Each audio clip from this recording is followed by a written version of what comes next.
अब हम काल के बारे में समझेंगे। काल का अर्थ है समय। काल का प्रतिनिधि सूर्यदेव है और ये जो घड़ी है ये सूर्यदेव की प्रतिनिधि है जो हम पहनते हैं।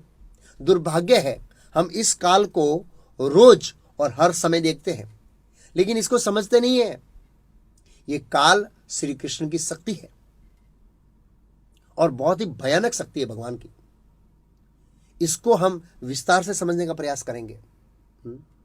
इस स्लाइड में हम 4 पॉइंट समझेंगे। 4 पॉइंट।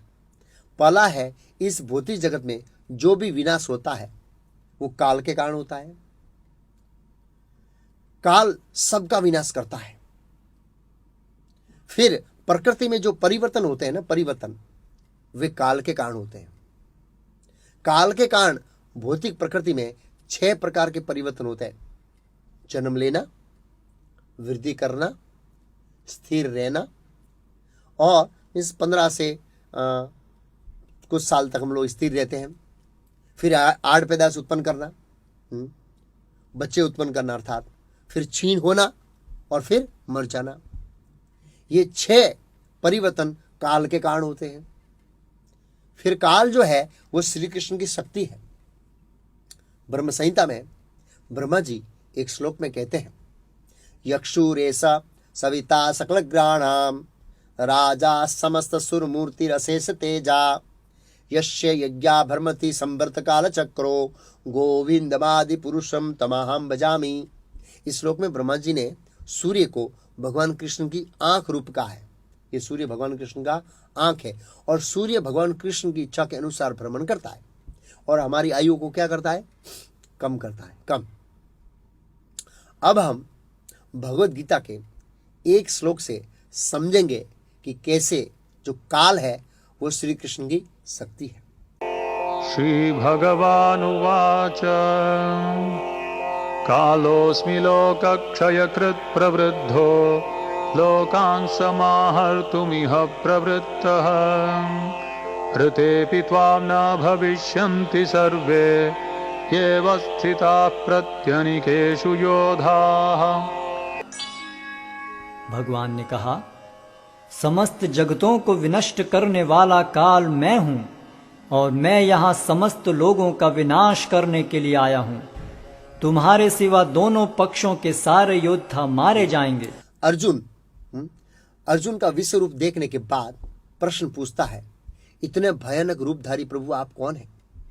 तब भगवान कहते हैं इस श्लोक में, कालो अस्मि।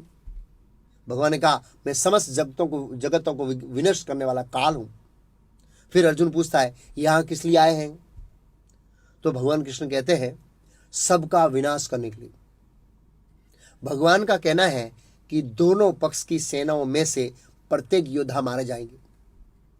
तुम 5 पांडवों को छोड़कर सबका विनाश हो जाएगा। किसी के मन में प्रश्न हो सकता है कि 5 पांडव क्यों नहीं मरेंगे? इसके उत्तर में विष्णु पुराण में एक श्लोक है जो ये कहता है कि जो विष्णु के भक्त नहीं है, सूर्य हर दिन उसकी आयु को हरता रहता है। आयुर्हर्तिम पुंसाम। जैसे ही व्यक्ति जन्म लेते हैं तो धीरे धीरे मृत्यु की ओर अग्रसर होते हैं, लेकिन जो विष्णु के भक्त हैं उसके लिए सूर्य रिवर्स में चलता है, अर्थात उसकी आयु को बढ़ाता है। कैसे? उदाहरण के लिए सतयुग में आयु 1 लाख साल की थी, हमने भक्ति नहीं की, हमारा जन्म होते होते त्रेता युग में आ गए। त्रेता युग की आयु 10,000 साल की है। त्रेता युग में भी हमने भक्ति नहीं की, तो धीरे धीरे जन्म होते होते द्वापर युग में हम आ गए। द्वापर युग की आयु 1000 साल की थी।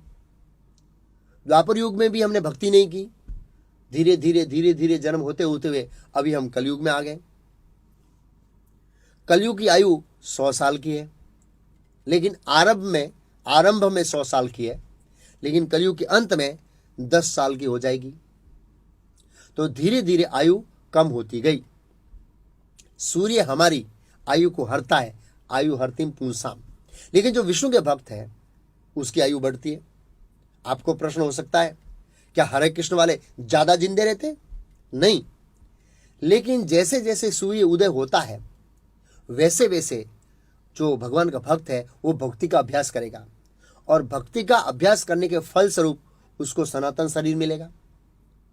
सनातन शरीर यानी जिसका कोई आदि नहीं है और जिसका कोई अंत नहीं है, ऐसा शरीर उसको मिलेगा। ऐसा शरीर कब मिलेगा? ऐसा शरीर, ये जो शरीर है वो त्यागने के बाद मिलेगा। आध्यात्मिक जगत में, वैकुंठ में इस दृष्टिकोण से आयु बढ़ जाती है। दुर्भाग्य है कि इस भौतिक जगत में वृद्ध व्यक्ति भी अपनी आयु पर गर्व करता है। एक बार एक अंकल मुझे मिले, उस दिन उनका जन्मदिन था, और वे मुझे बोले, now I am 85 year old. मैंने कहा, अरे अंकल, इतने ज्यादा आनंदित मत होइए, आपके 85 ईयर पानी में चले गए।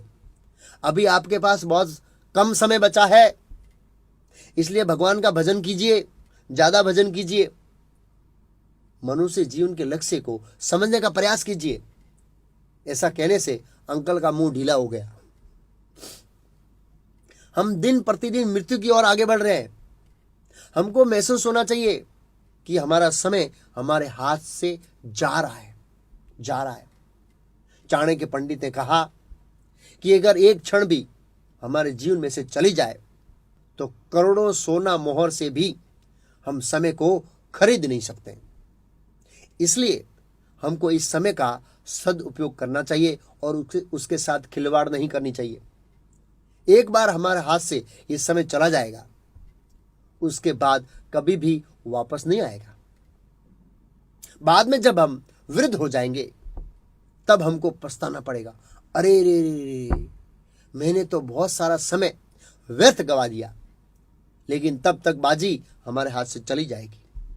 इसलिए मेरी आपसे विनती है कि काल रूपी मृत्यु आपके ऊपर आकर प्रहार करे, उससे पहले भगवान कृष्ण को समझने का प्रयास कीजिए, क्योंकि काल बहुत ही खतरनाक है। ये अच्छे अच्छों की शक्ति को खींच लेता है।